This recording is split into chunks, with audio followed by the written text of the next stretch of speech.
حضرت ابو ہریرہ رضی اللہ تعالی عنہ روایت کرتے ہیں کہ دو شخصوں نے، جن میں ایک مسلمان تھا اور دوسرا یہودی، ایک دوسرے کو برا بھلا کہا۔ مسلمان نے کہا، اس ذات کی قسم جس نے محمد صلی اللہ علیہ وسلم کو تمام دنیا والوں پر بزرگی بخشی، اور یہودی نے کہا، اس ذات کی قسم جس نے موسیٰ علیہ السلام کو تمام دنیا والوں پر بزرگی دی۔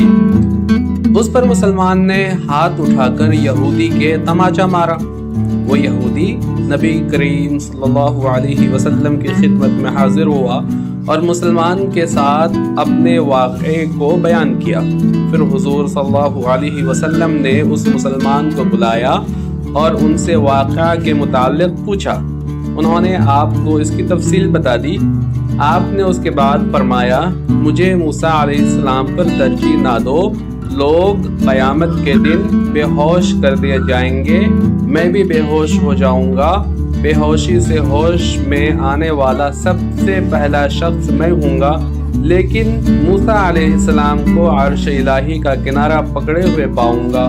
مجھے معلوم نہیں کہ موسیٰ علیہ السلام بھی بے ہوش ہونے والوں میں سے ہوں گے اور مجھ سے پہلے انہیں ہوش آ جائے گا، یا اللہ تعالیٰ نے ان کو ان لوگوں میں رکھا ہے جو بے ہوشی سے مستثنیٰ ہے۔